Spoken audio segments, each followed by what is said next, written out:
In this video, we're going to talk about the most common interview questions when applying as a support worker. We're going to talk about how you can best answer those questions and give some examples. And at the end, we will also give you 4 bonus tips on how to nail that interview. A little bit about myself before we get started. My name is Robbie. I've been working as a support worker for 3 years now. I also run a support worker agency here in Melbourne. So we also connect support workers with clients. Okay, let's get started. So the first question they're probably gonna ask you is, why do you want to be a support worker? Or why are you a support worker? Here you can showcase your passion and why you love helping people. You could even give an example of a specific experience that made you want to become a support worker. For me, for example, I always loved advocating for friends and family, and I enjoy supporting other people and helping them solve problems.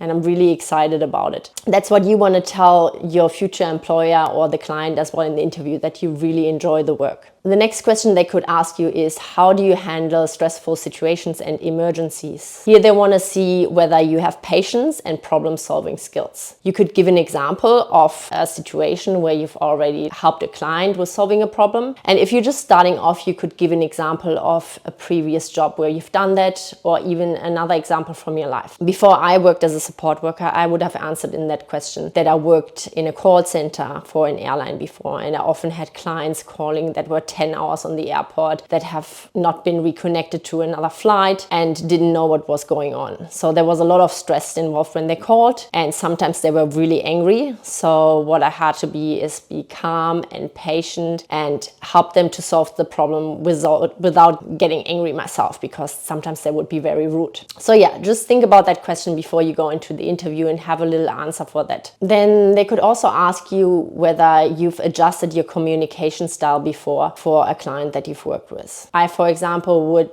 tell them the story about a client that had MND who was only able to speak through a computer. So I had to speak quite slowly and not overwhelm her with too many questions, because it took a long time to actually answer them back through the computer. If you don't have an experience with a client, you can again just give an experience from your life. For example, if your grandfather doesn't hear properly, you could explain that you speak louder when he's around and that you're patient with him because you know that things take him longer. It's all about knowing that you know how to connect with people and how you read people. So it doesn't matter if your experience comes from actual support work or if it comes from your life. Another very good question is, how do you maintain boundaries by building a trustful relationship with your clients? Here they want to know whether you understand to maintain dignity and respect while being compassionate and empathetic. You could give an example that if a client calls you out of working hours, you would kindly advise that you prefer to communicate via email when you're not around, and why that is. They want to know how can you communicate with the client in a polite, respectful way? How do you handle feedback and criticism? No one likes criticism, but in the role as a support worker, it's very important that you take criticism on board and that you handle feedback well, because you want to help support your client. And if a client wants you to do a thing in a different way, you need to be keen to learn and take that on board. So they want to know if you can adjust easy. Another question could be,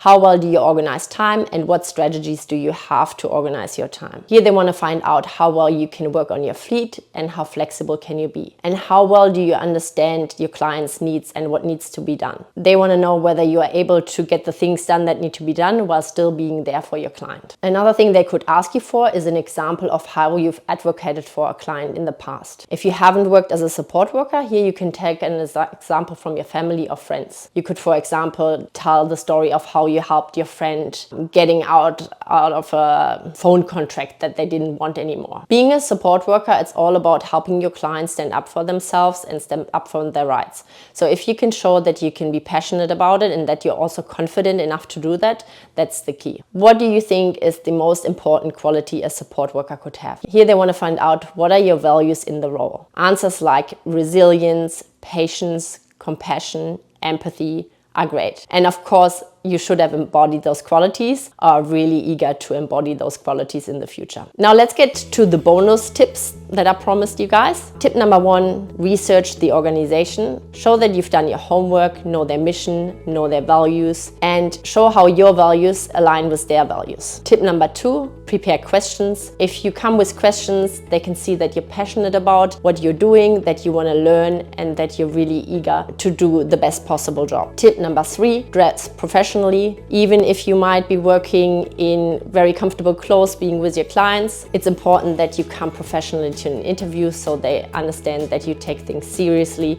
and that you do understand that it's a work environment. And tip number 4, be confident. Come with an enthusiastic and positive attitude so everyone will be excited to work with you. I hope this video really helped you. Please let me know if you have any questions. See you at the next one. Bye!